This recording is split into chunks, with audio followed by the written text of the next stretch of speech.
This clip is brought to you by SaveWithConrad.com.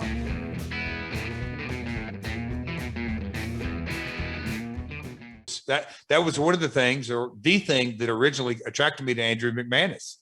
Hey man, let's go run some shows. We'll talk about that more in 2 weeks, but I am curious, you thought you were working an angle. How much time do you let go by before you expect a call, or you just give a call to either the office or Vince or Bruce and say, hey man, what are we doing? Or do you just not do that and quietly let the cash come into the mailbox? I didn't let it quietly come in the mailbox. I just made sure it came in. But that was, I'll say, over the next 90 days when I got the opportunity to let my hair down and chill and enjoy life and that. But it's at the same time going back to my learning and uprooting. And look, my dad and Jerry Lawler, they chased Austin Idol. They chased Handsome Jimmy Valiant. They chased Nick Bikewinkle. They chased different names and wanted them to come in. And you never got a phone call from Handsome Jimmy. Hey, Jerry, can I come make Memphis? Nope. It is Handsome Idol. Can you give me a couple of Mondays? No, you don't have to make Evansville. No. You just make Nashville, Louisville, and Memphis, the big shows. It's that promoter talent relationship. If they don't come calling, don't go. Wow. Just don't go. If you do, you're the proverbial. You're a doormat. 100%.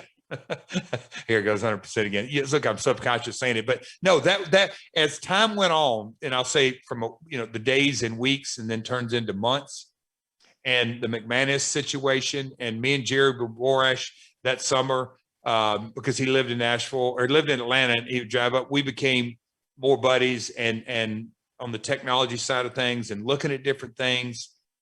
And again, I'm also watching TV, knowing, man, the WCW funk is not going anywhere close. Before you talk about that, let me ask, because allegedly, and my timeline may not be exactly right here, but not too terribly long after WCW goes down. Of course, we should mention that public firing is on a Monday. 6 days later, they have the biggest pay-per-view of all time, WrestleMania 17. And they had some WCW talent in a skybox there. Yep.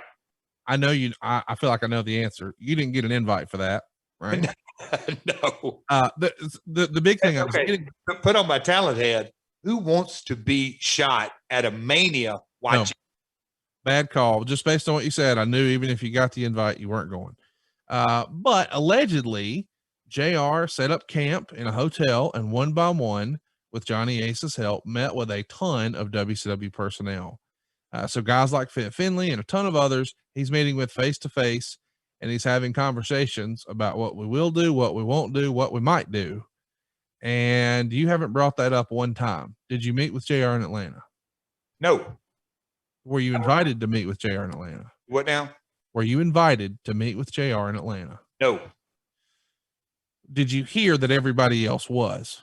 I heard that there were some folks, but I didn't really know individual contractual status with each guy. And I kind of thought that they had looked at pen to paper, and I'm not paying you what you're going to get. And that's my next follow-up. Allegedly, they call guys like Diamond Dallas Page, like Goldberg, like Sting, like Kevin Nash, et cetera, and they say, listen, we would love to have you. We've got some big plans. We want to do XYZ, but in all candidness, we can't honor your existing contract. We would like to offer you, and a lot of the times it wound up being a number around 50%. So 50 cents on the dollar.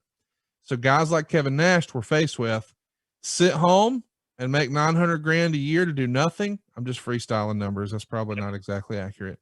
Or let's get back on the road and go make 500, bump around a little bit. And almost no one takes that deal. Some WCW deals, to your point, were coming up sooner than others. Some other guys realized, hey, this is an opportunity and I want to make the most of that. the two biggest who were successful in that were probably Booker T and, at least at first, DDP. DDP is another big name that just jumps right in there. Of course, we know DDP's WWE experience was probably what you were worried about, and Booker T became, one of the pillars of the deal. But it didn't look so bright at first. There's all that talk of what happened behind the scenes with Buff Bagwell and Hurricane and a water bottle and Buff's mom and JR, and so much of that is rumor and innuendo. But what we know for sure is in Tacoma, Booker T wrestled Buff Bagwell, and Arn Anderson was on commentary with Scott Hudson, and it was so poorly received, all the plans changed that very night. As soon as the show was over, all the creative folks met in Vince's hotel room, and they changed the entire plan. Did you watch that match in Tacoma? What was your thinking at the time? I watched that match. You hadn't been, this is in my downstairs, but you hadn't been down there yet, Conrad. I watched it, and I can remember going, wow, that was rotten. That was rotten. And I thought to myself, as an in-ring performer, I love Buff. Go back a long ways with him.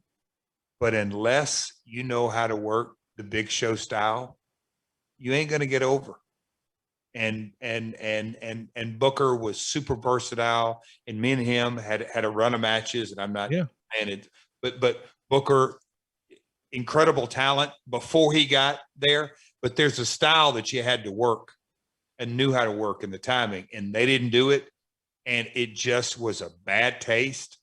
And I just said, man, I don't think I can recall that I had this exact thought, but I'm just saying, I'm glad that I'm not a part of that. Because Vince, look, I'm looking at it through how Vince is watching. I knew Vince hated it. I had to have hated it. It's a terrible analogy, but just humor me for a minute. It's almost as if we're in this big successful band, and for whatever reason, our guitar player goes down. He's sick. He needs to come off the road, something. So we've got a new guitar player who just tore it up with another band. But when he's on stage with us and we're in front of a big sold out show, he's a little off key.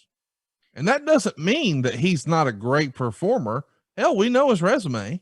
It's like just tonight with our band, he's off key a little bit. It's like take a member of the Wiggles and putting him on stage with Van Halen. There you go. Something wasn't real. It was, it died. It died. Hey, it's Conrad Thompson. Thanks for checking out the podcast here on YouTube. Be sure to hit the subscribe button and the notifications bell so you get a notice anytime we upload some new content. And go save yourself some money right now. If you're in a 30-year loan or you have credit card debt, it's not a matter of if I can save you money. It's a matter of how much. Find out right now for free at SaveWithConrad.com.